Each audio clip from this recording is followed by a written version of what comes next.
খাবার এই যে রুগী কাছে দিব দাঁড়া বল একটা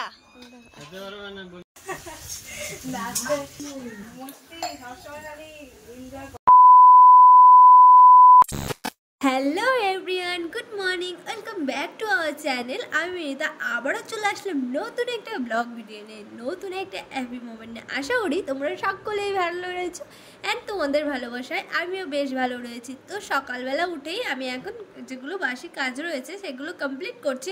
আর যেহেতু অনেক দিন থেকে আমার ব্লগ আপলোড করা হচ্ছে না, প্রায় 2-3 দিন হয়ে গেল আমি ব্লগ আপলোড করছি না। কেন করছি না, কী কারণে করছি না, সমস্ত কিছু ব্লগটা স্কিপ না করে পুরো ব্লগটা দেখার রিকোয়েস্ট রইল। তো চলো আজকের ভিডিও এখান থেকে স্টার্ট করি। কদিন থেকেই শরীরটা খারাপ, বুঝতে পারছি না কেন শরীরটা খারাপ। হঠাৎ হাতের মধ্যে একটা অনেক বড় টাইপের ফোড়া উঠেছে, ব্যথায় 3-4 দিন আমি বিছানা থেকে উঠতেই পারছিলাম না। এখনও ব্যথা রয়েছে, কিন্তু কি করব বলো, তোমাদের সাথে ব্লগ আপলোড করতে পারছি না। আর তোমাদের দাদাভাইয়েরও শরীরটা খারাপ, ওর শরীরটা এখন একটু বেটার আছে। তারপর কি করলাম, ব্যথায় সহ্য করতে না পেরে একা হাতে সংসার না সামলাতে পুনুকে ফোন করে ডেকে নিলাম। 2 দিন দেখছিলাম, ঠিক পেরে উঠতে পারছিলাম না। তারপর বুনুকে ফোন করে বুনুকে দেখে নিলাম। আমার আর কে আছে বলো, শ্বশুরবাড়ির লোক আর বাপের বাড়ির লোক ছাড়া যখনই দেখো আমি কোনো বিপদে পড়ি, সবার প্রথমে তাদের কথাই আমার মনে পড়ে। আর তারা আমাকে এত সাপোর্ট করে যে বলার বাইরে। তো এখন চলো আমি একটু চা খেয়ে নিই। দেখো বন্ধুরা, সিমির মনটা একটু খারাপ, কারণ আমার শরীরটা খারাপ, সেই জন্য সিমির চোখগুলো দেখো ছলছল করছে। ওরা বুঝে যায় যখন ওদের মালিকের শরীর আর কি খারাপ থাকে, সেই জন্য দেখো সিমি এখন চুপচাপ করে বসে আছে। সিমি খাইছো মন খারাপ কেন মন খারাপ তোমার? হ্যাঁ বলো, কেন মন খারাপ করে না সোনা, মন খারাপ করে না। তো চলো, তো এখন বুনু রান্না করছে, ফ্রিজ থেকে মাছ বের করব আমি। ফ্রিজ থেকে মাছ কত মাছ,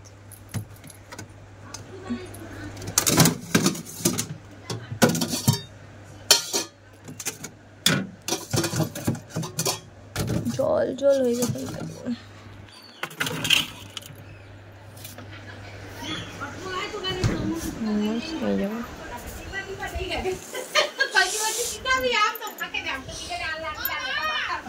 ডাকে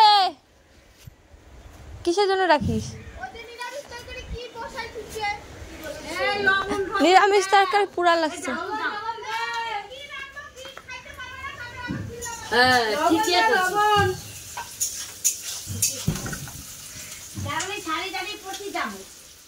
দেখো এখানে বোনু রান্না করছে, কি মজা না? আমার সুখের দিনটা কত তাড়াতাড়ি চলে আসলো। আমাকে কেউ করে করে খাওয়াচ্ছে আর আমি সেটা বসে বসে খাচ্ছি, সেটাই।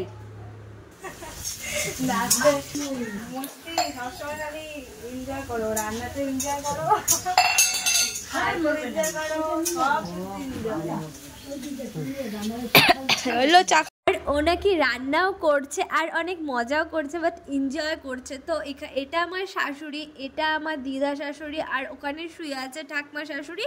আরেক দিদা শাশুড়ি ছিল, ও চলে গেল। তো সকলকে আমি এখন চা বানিয়ে দিলাম, ওরা চা খাচ্ছে আর এদিকে বুনু রান্না করছে। তো রান্না করতে করতে বেচারি অনেকটাই হাঁপিয়ে গেছে। আর জানো, আমার কাউকে আমার কাজগুলো করতে দিতে অনেক খারাপ লাগে, তাই যতটুকু পারছি ওর হাতে হাতে করে দেওয়ার চেষ্টা করছি। আর আমি কাজ করতে ভীষণ ভালোবাসি, তোমরা সবাই জানো। তো চলো, বুনু রান্না ওদিকে করছে আর এদিকে মাছগুলোকে আমি একটু ম্যারিনেট করে রেখে দেবো। দাঁড়া বল। হ্যাঁ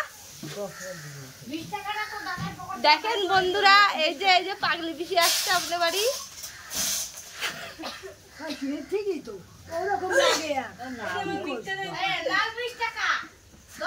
দেখেন কালকে কাজ করছে, টাকাও নিছে আর বলছে টাকা নেয় নাই। একে কি করা যায় এখন বলেন। দেখেন এই যে মুখটা উঠা পিসি, মুখটা উঠা।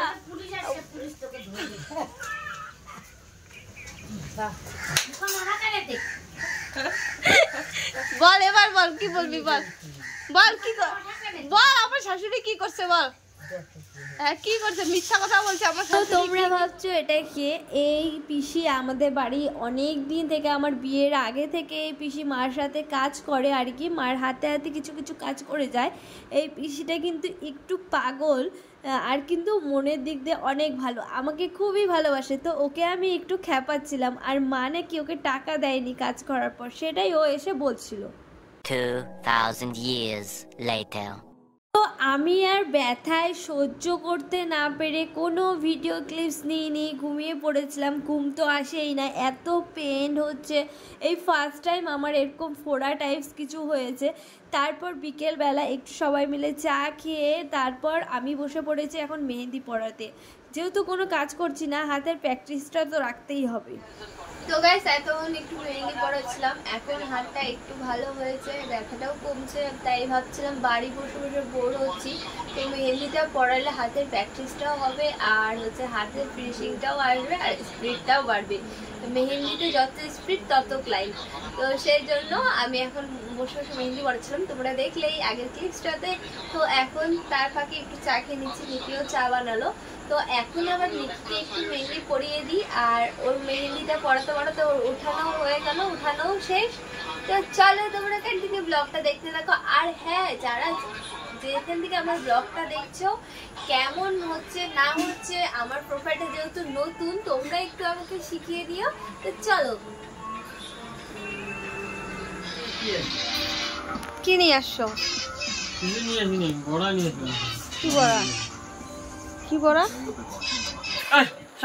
দাদা একটা দেখি খাই, দাও না একটা।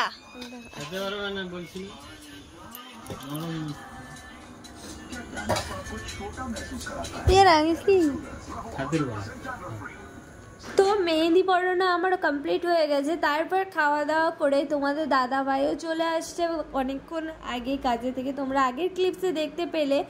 তারপর দেখো এখানে বুনু এসে হচ্ছে একটু আমার সাথে ইয়ার্কি ফাজলামি করছে, আমি ব্যথায় কাঁদছিলাম সেজন্য। আর তোমাদের দাদাভাই একটু লবণ আর একটু জল গরম করে আমার দিয়ে দিচ্ছিল আর কি, ওতে নাকি অনেকটাই আরাম পাওয়া যায়।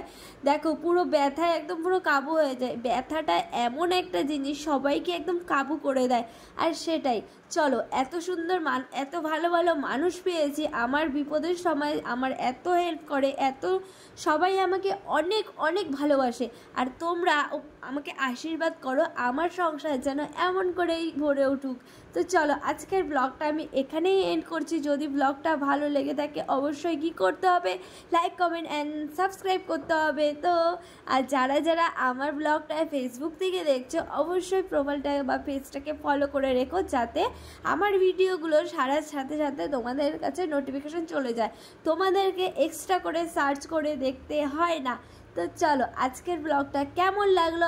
আর হ্যাঁ, তোমরা ভগবানের কাছে প্রে করো আমরা যেন আবার ভালো হয়ে যাই, তোমাদের দাদাভাই যেন পরিপূর্ণভাবে সুস্থ হয়ে যায়, এমনকি আমিও সুস্থ হয়ে যাই। তোমরা এটাই আমাদেরকে আশীর্বাদ করো। আর তোমাদের কাছে কিছু চাই না, হ্যাঁ চাই তোমরা আমাদের একটু পাশে দেখো। তো টাটা, বাই বাই, সবাই সুস্থ থেকো অ্যান্ড সবার খেয়াল রেখো।